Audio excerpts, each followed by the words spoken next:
Ladies and gentlemen, good day and welcome to Concord Biotech Limited Q3 and 9 months FY2024 earnings conference call.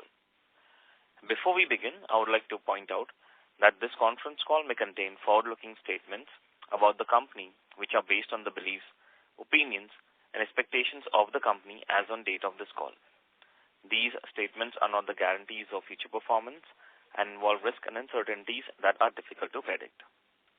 Kindly note that all participant lines will be in the listen-only mode, and there will be an opportunity for you to ask questions after the presentation concludes. Should you need assistance during this conference call, please signal an operator by pressing star, then 0 on your touchtone phone. Please note that this conference is being recorded. I now hand the conference over to Mr. Sagar Shroff from Strategic Growth Advisors. Thank you, and over to you, Mr. Shroff. Thank you, Nirav. Good afternoon, everyone, and thank you for joining us on the Q3 and 9 months FY24 earnings conference call for Concord Biotech Limited. Today, we are joined by Mr. Sudhir Ved, Chairman and Managing Director, Mr. Ankur Ved, Joint Managing Director and CEO, Mr. Lalit Sethi, Chief Financial Officer, and Mr. Prakash Sajnani, Compliance Officer and EVP Accounts. Company has uploaded its financial results and investor presentation on the company's website and stock exchanges. I hope everybody had an opportunity to go through the same. We will begin the call with opening commentary by the management, followed by a Q&A session. I would now like to invite Mr. Sudhir Ved, Chairman and Managing Director for Concord Biotech Limited, to give his opening remarks. Over to you, sir. Good afternoon. Thank you for joining us on our Q3 and 9 months FY24 earnings conference call. We are happy to report a healthy financial and operational performance for 9 months ended December 23. While our revenue for Q3 FY24 was flat, our revenues during 9 months grew by 20% over the same period last year. Reported EBITDA and PAT grew by 39% and 43% respectively on a year-on-year basis. Over the years, Concord has developed substantial expertise in the area of fermentation, enabling us to innovate and introduce a varied spectrum of fermentation-based pharmaceutical APIs for the pharmaceutical industry in the field of immunosuppressants, oncology, anti-infective, and antifungal. Fermentation process is very intricate, requires specialized manufacturing capabilities, expertise in working with microorganisms, precise control of diverse process parameters, and implementation of multiple downstream purification process. Concord has established itself as a market leader in fermentation-based biopharmaceutical APIs for immunosuppressants, alongside diversifying into the field of oncology, anti-infectives, antifungal segments, a strategic move that can indeed mitigate risk and open up new opportunities for growth. Having a comprehensive product portfolio and continuous new product addition will serve as a significant advantage. This not only showcases Concord's expertise and presence across the spectrum, but also positions us as a one-stop solution provider of fermentation-based APIs. We are also exploring opportunities for CDMO projects to accelerate our growth journey. Beyond our technical expertise, we manage very expensive and sophisticated manufacturing facilities with a proven history of securing regulatory approvals and adhering to compliance standards.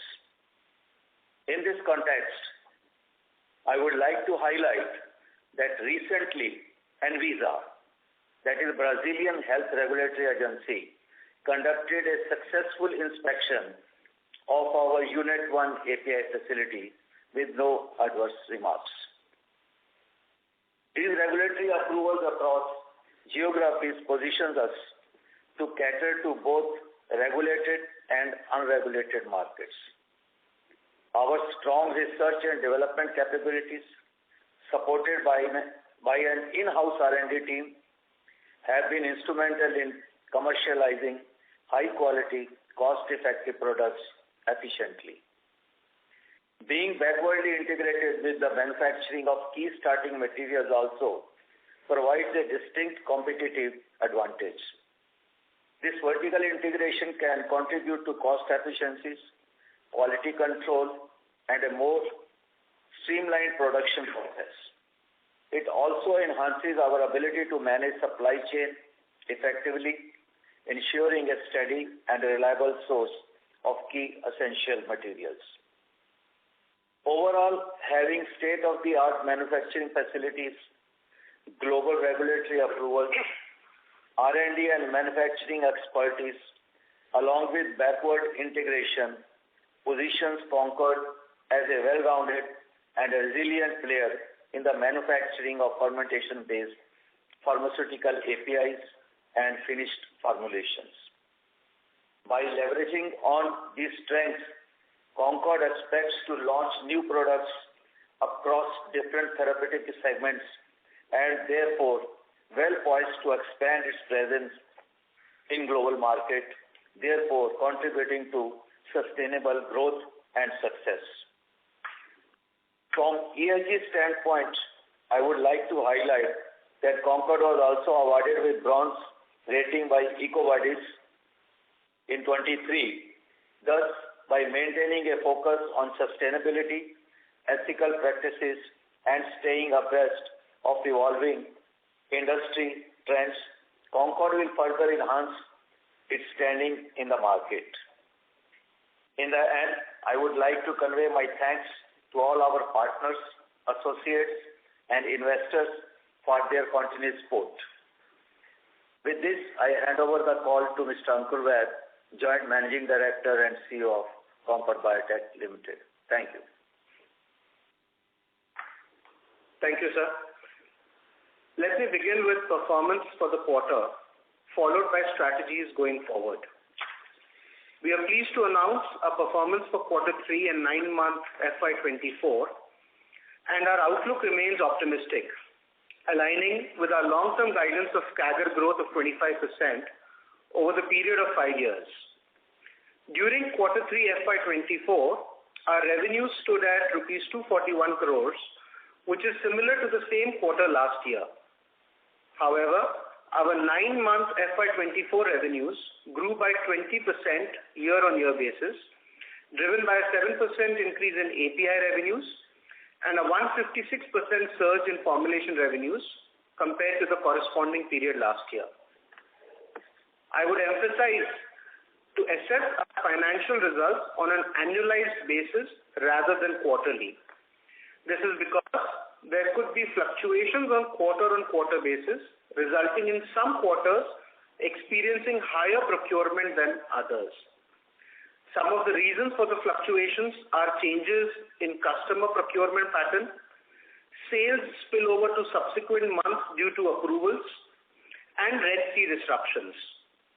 Therefore, a more accurate assessment of our performance is best achieved by analyzing the medium to long-term trends rather than short-term quarterly variations. Speaking of the specific highlights, we are delighted to announce that the Brazilian Health Regulatory Agency, which is ANVISA, conducted a successful inspection of our Unit 1 API facility in Dholka in January, with no adverse remarks. This achievement is expected to open up new opportunities in different regions and attract more customers in Brazil for our API products. Simultaneously, we are actively pursuing applications and registrations in various emerging and regulated markets to introduce our extensive product range. Presently, we have secured 4 ANDAs for 6 products from the US FDA and have also filed new ANDAs. We are also in the process of submitting additional dossiers across different territories. Furthermore, The approvals obtained from regulated markets serve as a solid foundation for securing approvals in emerging markets, facilitating quicker approval process and enabling us to establish a stronger presence in those markets. This perspective focuses on our geographical expansion efforts. On the product front, we currently offer a portfolio of 24 products spanning across immunosuppressants, oncology, anti-infectives, and antifungal fermentation-based APIs. Our strategic plan involves introducing approximately 8 to 10 additional products over the next 3 years, especially in the field of oncology and anti-infectives, contributing to our sustained long-term revenue growth. In the coming few months, we expect to commercialize a couple of these APIs. In tandem with product expansion, we are actively acquiring new customers across different regions. Simultaneously, we aim to enhance our market share among existing customers by offering a comprehensive range of fermentation-based products, thereby diversifying our product offerings and strengthening our position in the market. Speaking of our formulation business, it has experienced notable success, gaining increased acceptance of our products among customers across regions. Our formulation business has demonstrated strong performance with an increase of 190% for Q3 FY24 on a Y-on-Y basis. We have an on-ground team of over 150 members in sales and marketing across India for our formulation business. And with addition in our product portfolio, we are optimistic of expanding our customer base in the years ahead. Our strategic focus involves targeting the domestic and emerging markets for our formulation business with limited presence in the regulated markets. The formulation business is in a continuous state of development, and we anticipate significant growth in terms of both products and customers, contributing to our overall success from a medium to long-term perspective. We are progressing as planned for commercial production of our injectable facility in the first quarter of the fiscal year 2025. Once operational, this facility will enable us to offer a comprehensive range of formulation products, including oral solid dosage and injectables, positioning us as the preferred vendor for our customers. This strategic initiative is poised to enhance our market presence across various geographies significantly.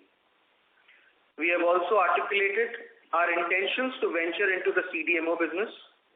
We are currently actively engaging with innovators and large generic players, submitting RFQs and positioning ourselves as a viable partner by leveraging our expertise and manufacturing capacities and capabilities.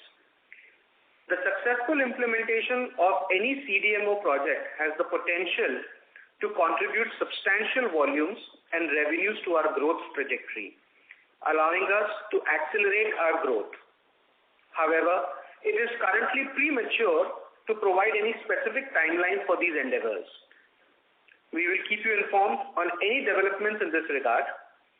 It's important to note that our outlined growth targets do not currently account for this opportunity. Successfully tapping into the CDMO business could significantly expedite our growth journey. Finally, we remain mindful of our ESG initiatives. We are delighted to inform that Concord has achieved bronze rating in 2023 by EcoVadis, one of the world's most trusted business sustainability ratings agency. This recognition reaffirms our commitment to environmental responsibility and sustainable business practices, contributing to positive global impacts. Going forward, we maintain confidence in our growth strategies, including the emphasis on deeper market penetration, acquiring new customers, and introducing innovative molecules in niche categories. With this, I hand over the call to Lalit Sethi, our Chief Financial Officer for Finance and Operational Performance. Thank you. Thank you, sir. Let me take you through the financials and operational performance for the quarter and 9 months ended December 2023. On the revenue front, our revenue for the quarter financial year 24 stood at 240.8 crores as compared to 240.7 crores in the quarter 3 of the last financial year. As highlighted earlier, it will be prudent for one to look at the company on an annualized basis rather than comparing on a quarter-to-quarter basis on account of lumpiness in the revenues. Revenues for the 9 months financial year 24 stood at 698 crores as compared to 581 crores in the same period last year, which represents a growth of 20% on a Y-to-Y basis. Revenue from the API business stood at 562.6 crores for 9 months financial year 24 as compared to 527.7 crores in the 9 months financial year 2023. Revenue from formulation business stood at 68.5 crores as compared to 23.5 crores in quarter 3 financial year 23, a stellar growth of 191%. Formulation revenue for the 9 months financial year 24 stood at rupees 135.4 crores, a growth of 156% on YOY basis. The split between the API and formulation sales for the 9 months stood at 81% and 19% in line with our guidance. Domestic revenues for this quarter stood flat with exports growing by 1% YOY. Domestic revenues for the 9 months financial year 24 increased by 25% YOY and exports grew by 15% for the same period. Speaking on EBITDA, reported EBITDA for quarter 3 financial year 24 stood at rupees 106 crores as compared to rupees 112 crores in the same period last year. EBITDA for the 9 months financial year 24 stood at rupees 297 crores, which represents a growth of 39% on a YOY basis from rupees 214 crores in the 9 months last year.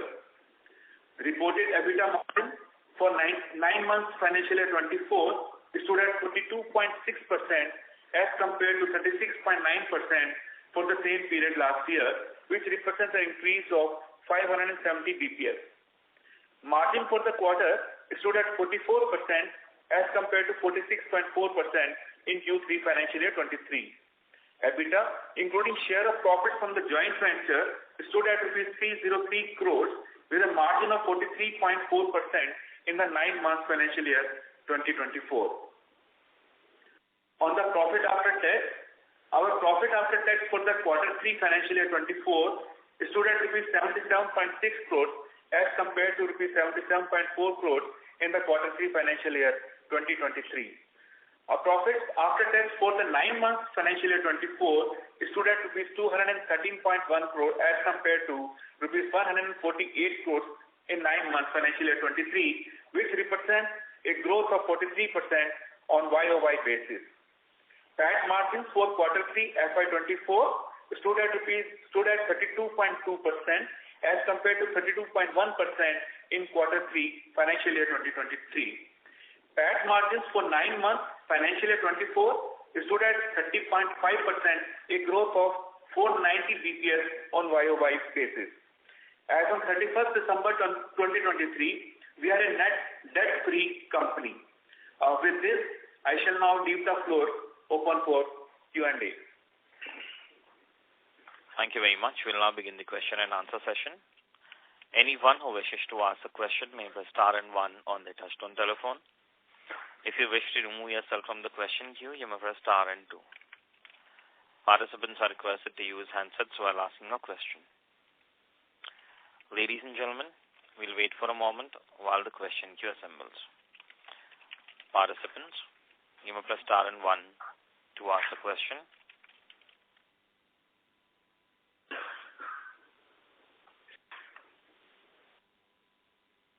First question is from the line of Hussain from Ambit Asset Management. Please go ahead. Hi, thank you for taking my question. My question was on API revenue. So if we look at our company revenue on a 9-month basis, we are growing at 20%. However, API revenue is up like around 6 to 7%. So could you highlight what is the reason for this? And also, if you could help us understand that what is or how the growth trend is excluding the key molecules, the top 7 molecules.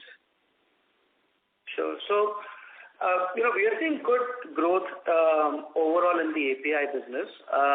There were certain, as I mentioned, that there were certain spillovers of certain key molecules into the subsequent months because of certain reasons. And these were relatively high volume sale numbers for different reasons because of which it got spilled over into the subsequent quarter. But if I look at from an overall perspective, we see good growth within the API segment. And talking about how the split is between the different therapeutic segments, on a 9-month basis, we have seen the dependency on the immunosuppressants portfolio going down by close to 3%, lower than what it was last year. And much of that has been gained through our increase in sales in the oncology, followed by the antibiotic segments and then the antifungal segments. So we are seeing good growth in all the therapeutic segments, but as more molecules are coming in the newer therapeutic segments, which ex immunosuppressants, there is more growth happening in that segment. Understood. Thank you. And my last question is basically on the formulation revenue. So would it be possible for you to give a breakup as to how much of it would be from India currently? And also, can you help understand the formulation business in India? Because if my understanding is correct, I believe that's largely all hospital sales or tender sales, right? So if you could just provide an overview on the India formulation business. Thank you. So, we don't give geographical segmentation for the formulations, but yes, India and emerging markets are the key markets for us. We have limited presence in the regulated markets. And the India business for us has grown very well, particularly the transplant or the immunosuppressant division, because we've been there in that segment for now close to 5-6 years. And, I would say that we are the only company right now which is having the full integration, right from API to formulation, supplying from US FDA approved facility with full BAB studies. So, our quality is of very high standards and that's something that the doctors and the medical fraternity and the patients appreciate, because of which we've been growing so aggressively in the India market. Of course, being own manufacturers, we are catering not only to the corporate hospitals but also to the tenders. The critical care division of ours is also doing very well, and we are very optimistic that with own manufacturing coming in, over a medium-term perspective, we are going to see, similar high-level growth in the injectable once we become own manufacturing on some of the specialized injectable products. Okay. Thank you. That's it from my end. Thank you. Thank you. Participants, you may press star and 1 to ask a question. Next question is from the line of Alka from Baroda BNP Paribas. Please go ahead. Hi. My part question has already been answered. Just if you can share your views on your oncology everolimus traction going forward. How do you see and how it has been on the 9 months and how do you see full year and over the next 1 to 2 years? So I would not be able to comment on our product sales, how we are seeing that. But of course, we have approvals in place now, both from US as well as Europe. We have been granted CEP also for everolimus in Europe. So there is a lot of growth prospect, and with Enrisa, everolimus was also one of the products that was covered. So with us getting global regulatory approvals and with our filings in global markets, we are in discussion with global customers in terms of how we can collaborate and cooperate with them on this molecule. So in terms of capacity, we have enough capacity to cater to the global requirements, and with the regulatory approvals in place and few coming in, we are well poised to capture a large market share on this product as well, like the others. Okay. Fair enough. And also, if you can just, broadly, if you can share, how has the new customer revenue share been for the 9 months? So we have added new customers, close to 54 customers have been added in the 9 months period. But we do not categorize it between what's the sales coming from new customers vis-a-vis from the existing customers. Okay, no problem. So can we assume that it's a blend of both the new customer plus your existing ones? That's correct. Okay. Thank you, and all the best. Thank you. Thank you. Participants, you may press star and 1 to ask a question. Next question is from the line of Vivek Agarwal from Citigroup. Please go ahead. Hi, thanks for the opportunity. So in the last 9 months, we have grown, our top line has grown by around close to 20%, right? So any updated guidance for, let's say, how to look at FY24 and 25 numbers in terms of growth, though we continue to maintain around 25% kind of long-term guidance. But it would be super helpful if you can share some near-term trends as well. Thank you.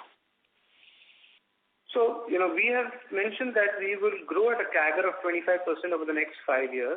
And during our previous calls as well, we discussed that, this is not,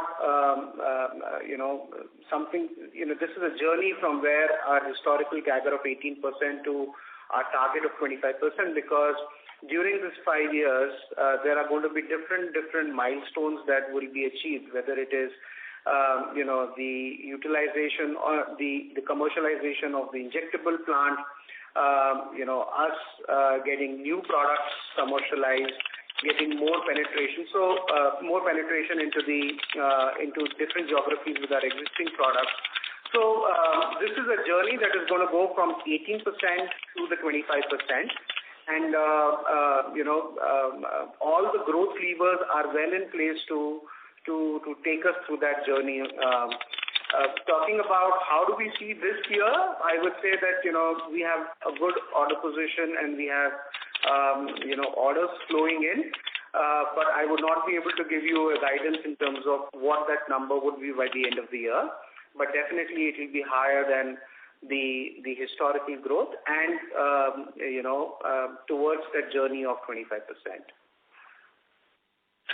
Thanks, Ankur. And would you like to share how the pricing has behaved for the top 4-5 products, especially in the API segment? And what is your contribution of the top 5 products as a percentage of revenue has moved, let's say, over the last 9 months? Thank you. So pricing for us on a customer basis has been relatively stable. And, we've not seen any significant price erosions. However, if one would see at a blended level, because of new customer acquisitions, there could be possibilities of, getting newer customers who have a much larger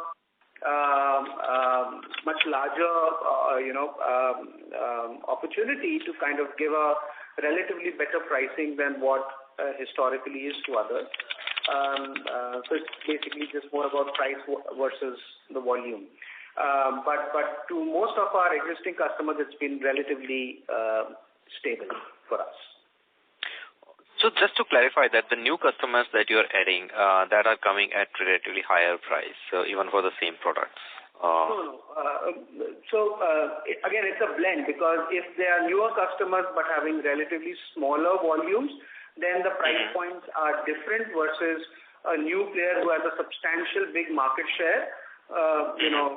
They are able to command a better pricing, than the others.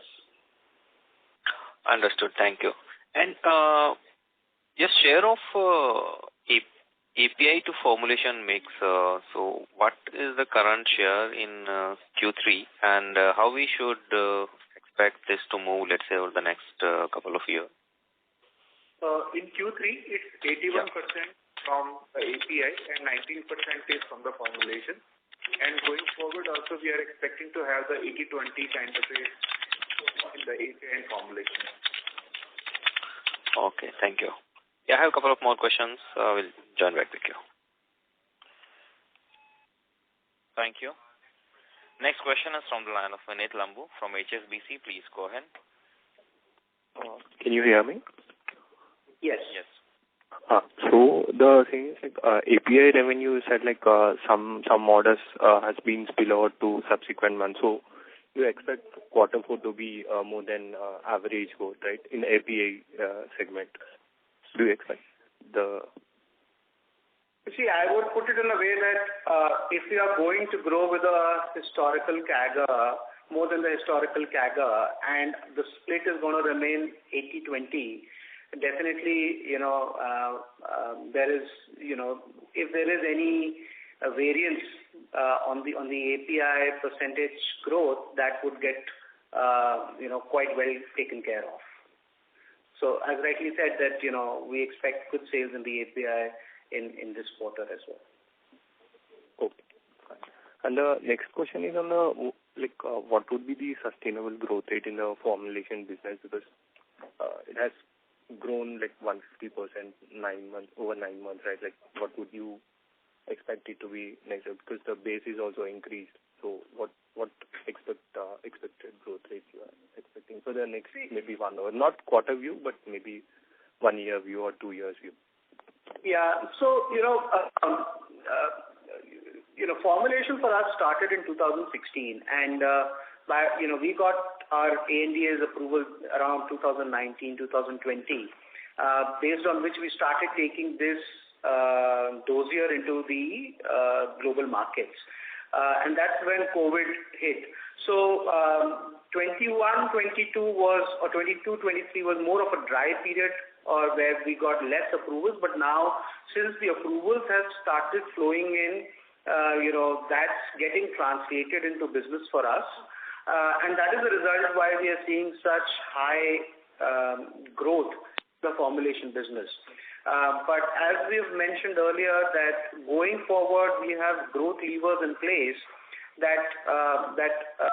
while the percentage growth within the formulation segment could be relatively slightly higher because the base is smaller compared to the API, but the split between the two is going to remain more or less 80-20. So if we grow with our 5-year CAGR, what we look at, the split will remain more or less 80-20, and that's how you could then take it. You could break it down at the formulation level as well. One last question, and as you said, the commercialization in the injectables would be starting in quarter 1 FY25, right? Yes. So what would be the average revenue run rate for the FY25 or FY26? What is your expected revenue generation from this? So FY25 is going to see the commercialization of the injectable plant. We are going to take validation batches and then go ahead after stability, go with the filing in the emerging markets. So from an emerging market perspective, this is more of a medium-term business opportunity because it will take some time before we get market access in the emerging markets. However, our sales to the India market with integration would start by the middle of the next financial year once we have enough stability data with us to start supplying in the Indian market. And again, from an India perspective, once we have 2 years of manufacturing certification, we would also be able to get access to the government tenders. So the injectable piece is more of a medium-term to long-term opportunity, and that's where it kind of also answers the question that Vivek had asked earlier, that growing from 18 to 25% on a CAGR basis, this is going to be one of the pieces that would also play out its role when we are at a medium-term phase. Last one. So you think from FY26 the injectables would be adding meaningfully revenue-wise? to the... Yes, it would start contributing, to the overall number. It would start slowly because we would start getting access to the emerging markets, but as time will progress, then our sales would keep increasing over the years. But we should see some good sales coming in FY26. And you expect the margins to be the overall 40%, around 40% for the injectables, or if you can give me some range on it? It's a little too early to say because again, things change in a span of 1.5 to 2 years. But I would say that being an integrated player on the API, having our own manufacturing, definitely, we'll be able to get a much better share of the market, and the margins in the injectables is relatively better compared to the oral solid dosage. So I expect that the compared to oral solid dosage margins, our margins should be relatively better off. Okay, thank you. That's it from my side. Thank you. Thank you. Participants, you may press star and 1 to ask the question. Next question is from the line of Harsh Bhatia from Bandhan Asset Management. Please go ahead. Yeah, thank you. Hope I'm audible. Yes. Yeah, hi, Ankur. Afternoon. Just to pick up on the previous question from the injectable perspective, if you could help us understand, so I understand the trajectory in terms of first targeting the domestic business as well as the emerging markets. So, at least if you could help us understand the number of products that we would be sort of targeting for the next 1-2 year period, plus the therapies that we are looking at. I understand that the addressable market might be a little bit difficult to give out, but if you could help us understand the range on a broader basis for the domestic market as well as the emerging market, like could it be like a overall size of, let's say, $500 million on a global scale basis, or it could be close to, let's say, $1 billion, anything from that front? So, a little early for us to kind of give the addressable market. But talking about the products, we would have close to around 8 to 10 products that we initially intend to go with. And most of those are backwardly integrated products. So, where we are the API manufacturers, again, at the API front, as I say, that there are not many API manufacturers for these fermentation APIs which are in the anti-infective, antifungal space. So having this full integration approach definitely would play to our advantage. And with that, we should be in a position to get a larger market share over a period of time. All these products are going to be the dry powder, liquid injection, bulk lyophilization products, which are typically going to be within the anti-infectives, antifungal space. Mind you that, so far we have been only manufacturing non-sterile APIs, but we have also put in a provision here for manufacturing sterile bulk APIs. So this was something that we used to lose as an opportunity because at times, sterile fermentation API products we were not able to do, which maybe some other suppliers were able to do from other parts of the world. But now that we will have the provision of supplying sterile bulk APIs from this new facility as well. This would also open gateways not only at the formulation level but also at the sterile API supply levels. So very optimistic, and that is something that could happen relatively faster than getting approvals in the formulation level. So just wanted to share that that's also a good opportunity that we see in this space. So from an FY26 perspective, we should be building in the sales of both the injectable formulations as well as the sterile bulk APIs as well. Obviously, the ratio would be dramatically different, but... Yes. Okay, good. All right. Thank you. Thank you. Thank you. Next question is from the line of Bhavesh Gandhi from Yes Securities. Please go ahead. Yeah, hi. Thanks for the opportunity. One question from my side.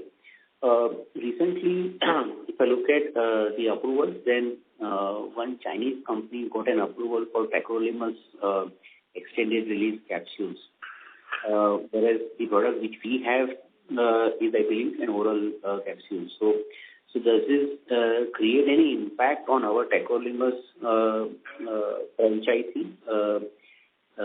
This kind of approval for the extended release version of the product? That's it from my side. Yeah, so no, it does not, because from an API perspective, it does not create any concerns to us. As a matter of fact, they could potentially become a customer to us, because we are also registering our tacrolimus in China as it is already there in other parts of the world. So maybe in future they could be a potential customer to us. But that being said, from a formulation perspective, there is no concern. And from our own formulation, we are since not there in that particular formulation product. Again, do not see any concern. So not from API or formulation that I see any concern there. Yeah, okay, that's it from my side. Thank you. Thank you. Thank you. Next question is from the line of Alankar Garude from Kotak Institutional Equities. Please go ahead. Hi, thank you for the opportunity. Sir, first question, how has been the ramp-up in utilization of the Limbasi facility? Limbasi facility is now been operating at 36.78% for the 9 months period, as compared to 26.77% in the same period last year. Thank you, sir. So then if I look at the 7% year-on-year growth in the API segment in 9 months, would it be fair that our blended pricing is down in high single digits compared to 9-month FY23? No, because, as I said that, maybe what I'll do is maybe give you an example that, there was a good amount of inventory that we had sitting in our WIP this year, that while capacity utilization happened, we were not able to sell to that customer because the customer wanted, material from the entire batch instead of smaller batches that we were giving, and they needed regulatory approval, internal approvals from their quality teams. So that at the end of the year, we were sitting actually on a significant larger inventory. Although the capacity utilization number shows that, but that did not get translated into sales for us. So there have been some examples because of this. I spoke about the Red Sea disruption. So when we sell our finished formulations to certain markets, they are on CIF basis. So while the product was shipped from our facility, it did not get translated into sales for us, because instead of 30-day period, now it is taking closer to 45-50 days time period. So while the utilization numbers shows a very different picture, somehow it has not got translated into the sales number. But from a pricing perspective, as I said, that the new customers, the pricings for some of the customers have been relatively on the lower side, because of the volumes that they are looking at, and in certain cases the prices has been more or less in line with what our historic prices has been. So again, it's very case to case basis, if I put it. Understood, Ankur. So, basically then the assumption is, while we have seen some growth in volumes despite all the issues you pointed out, possibly on a blended basis, pricing could be down slightly on a year-on-year basis. That's correct. Okay, fine. In some of the molecules, we could see some bit of pricing, which could be slightly lower, not as significant, but it could be slightly lower compared to what historical it was. But since these new customers do not account for a very significant portion of the total volume, that number is going to be very less. But if we would talk maybe in a percentage term, it is going to be marginally lower. But yes, I would have to come back to you, but it could be slightly lower on a blended number. Fair enough. The second question, Ankur, is now with Limbasi coming in, it's been more than 2 years now. Are you starting to see some kind of traction in your interaction with clients, which will enable you to get a higher market share, particularly for your key products, say, for example, tacrolimus or cyclosporin? And I'm not talking specifically about 9-month FY24, but in general, have those discussions started? Where are we in that process? If you could just highlight that. So I think in these 1.5 to 2 years, Alankar, we've moved quite aggressively in terms of getting this new facility into our existing DMF. So with getting the approvals from the US FDA, Japanese AFM, and other regulatory authorities, customers have started accepting this site into their ANDAs or into their dossiers. And that is the reason why we are seeing that kind of a ramp up in the capacity utilization growing from 26 to 36%. Now, of course, we are also working on a lot of new molecules as well. So, the kind of discussions that we are having with customers is not only with respect to our existing APIs, but also with respect to the new APIs that we are developing, how aggressively we can start working with them. So, those are the kind of discussions that are now happening, not only with the existing, but also on the new molecules that we are looking at. Sure, thanks. And maybe one quick one.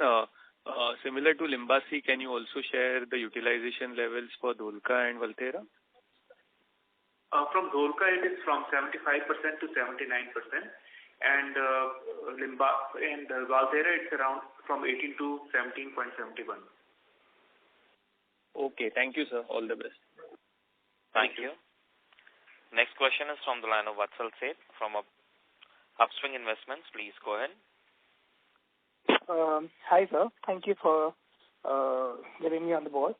So my first question is that how do you see the issue of Red Sea currently?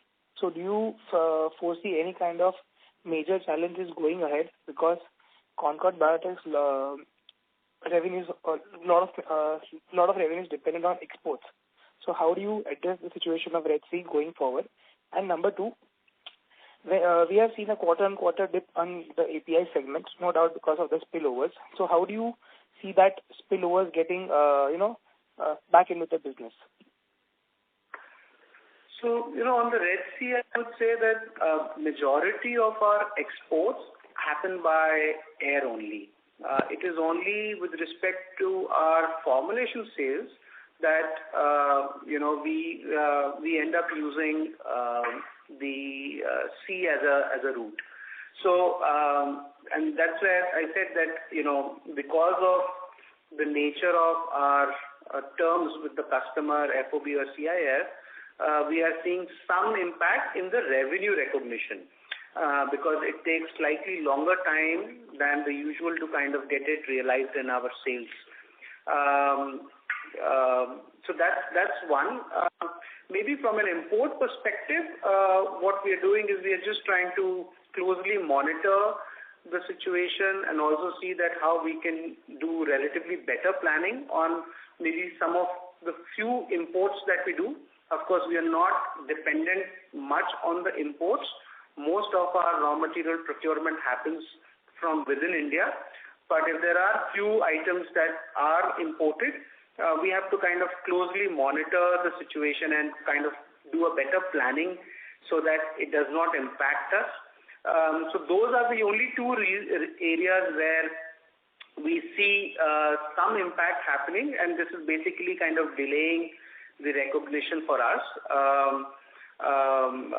particularly with respect to the formulations, is how we look at things.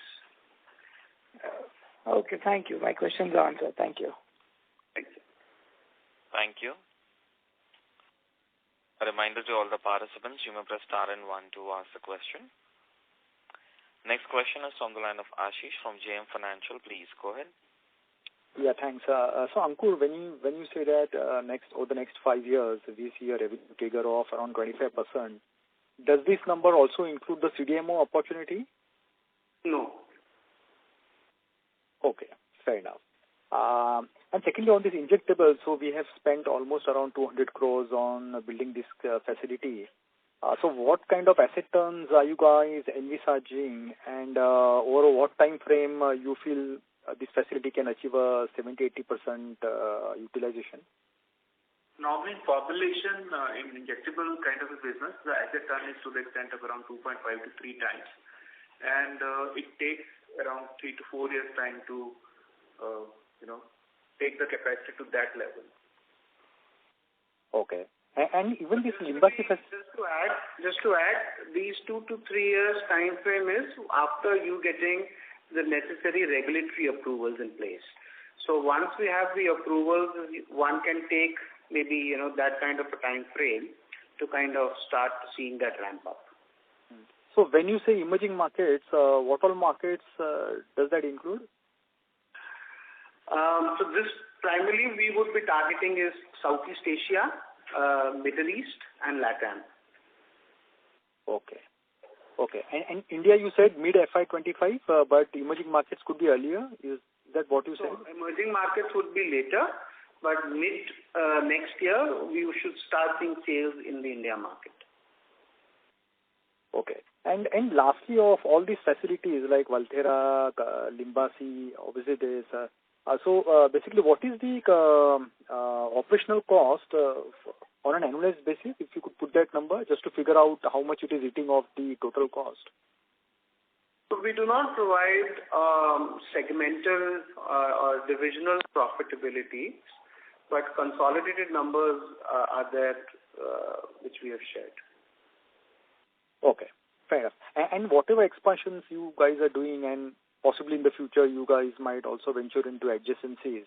But in terms of seasonality, the seasonality will remain in favor of second half, right? So that business, in terms of business construct, these economics will continue to remain even over the next 2 to 3 years, right? Yes, I mean, as I said, that there is lumpiness, and as you would see that our quarter 2 saw a very, very significant jump in the sales, which again is very different from what we've seen historically. So this again, as I said, that there would continue to be lumpiness, but historically what we have seen is that our second half has always been higher compared to what our first half has been. Pretty good. So lastly, just one more question on these Limbasi facilities. Where are we in terms of customer inquiries? How's that thing moving on? So, we know who our target customers are. We are already engaging with them. And most of these customers are basically working towards adding the site into their dossier.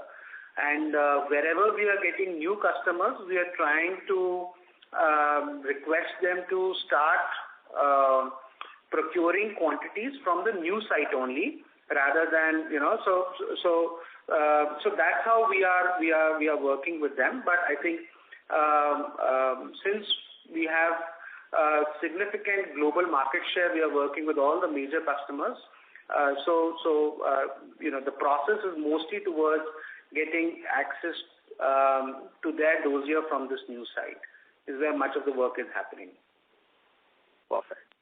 Perfect. And just one more question, sorry. On this 25% revenue guidance over the next 5 years, and since the Limbasi Valthera are just starting in the initial stages now, so would it be fair to assume that the guidance of 25% would be back-ended in nature? I'm just trying to figure out, would it be that 25% revenues would be coming like from FY26 or 27, or you feel it's a evenly spread out kind of a revenue growth that you are anticipating? No, see, definitely not evenly spread out. but and surely not all back-ended, but it is a journey that one would have to go from, and at different time points there are different growth levers which would start playing out. So when we talk about the injectable, we speak about from FY25-26 onwards. We have the Limbasi facility, which is already playing out because last year was 26, now it is 36%. And with the introduction of new APIs at Limbasi, that ramp up would also start contributing not only to top line but also to the bottom line. So, I would say, it's a journey difficult to quantify for us in terms of how that number is going to be, and is all I would say.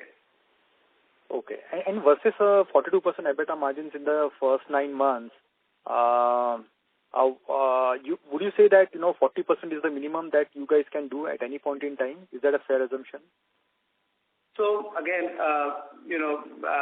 we won't be able to comment on what is the minimum that we could do or the maximum, but I would say that since second half is always the heavier side, and we would see increased capacity utilizations, definitely our performance should be better than what has been for the 9 months on the profitability side. Perfect. This helps. Thank you, and all the best, Ankur. Thank you.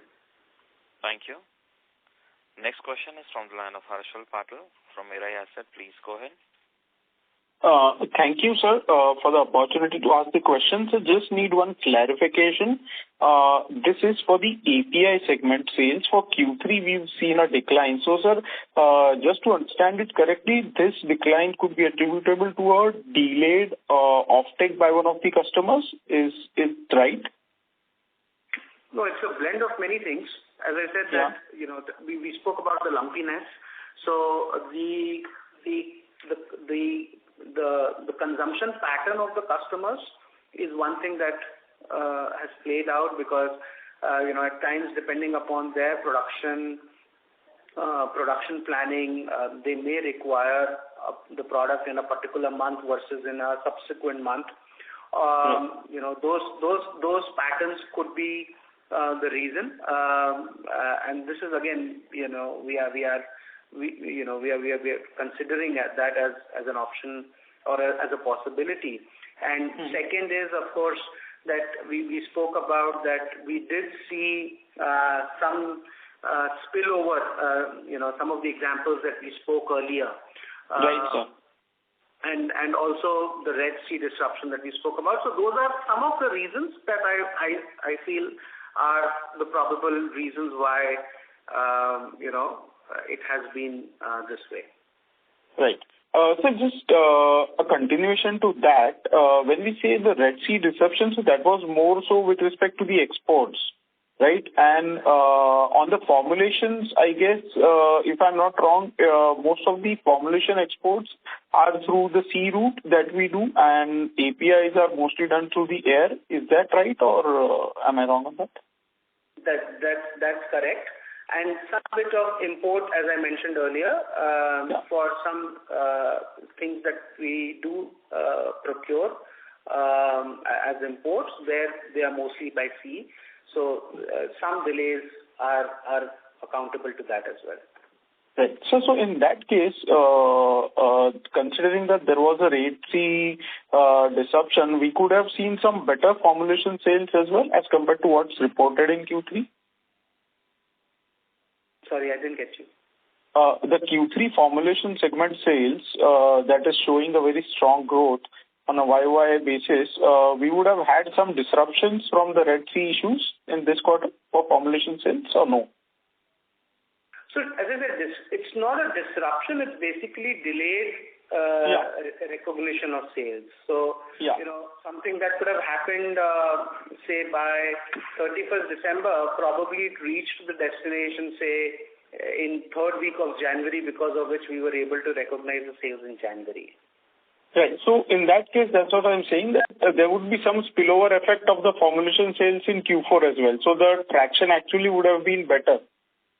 had this been issue not... Yeah, that's correct, right? So just lastly, when we say that we are starting with the injectables mid next year and gradually increasing it in 26, 27, so just from an understanding perspective, this would definitely inch up the contribution or probably the growth of the formulation segment overall. So just wanted to understand that, what can be the rub-off effect on margins with the share or probably with the growth of formulations getting stronger? Any qualitative comments around that? Yeah, so as I said that, we have growth levers in place for both the API and the formulation. So while the base will continue to grow for both the two divisions, the split is something that we are, looking to be somewhere between the 80-20, plus minus 2-3% here and there. So if you would have seen last year, we were again somewhere around the 80-20 mark. And even now, on a 9-month basis, with 20% of growth happening, we are again at an 80-20. So, at least this is playing out to what we had, considered and looked at, that while base will grow, the split would remain same, and this is something that we are seeing as we speak now. And going forward also is something that we anticipate, given that there are growth levers in both the divisions. Got that, sir. This answers my question. Thank you. Thank you for the opportunity and all the best, sir. Thank you. Thank you very much. Ladies and gentlemen, due to time constraint, we'll take that as a last question. And now hand the conference over to Mr. Ankur Vaid for closing comments. So, thank you everyone for joining on our Q3 FY24 earnings call. And we hope we have been able to address all your queries. For any further information, please get in touch with us or SGA, our investor relation advisors. Thank you and have a good evening. Thank you very much. On behalf of Concord Biotech Limited, that concludes this conference. Thank you for joining us. You may now disconnect your lines. Thank you.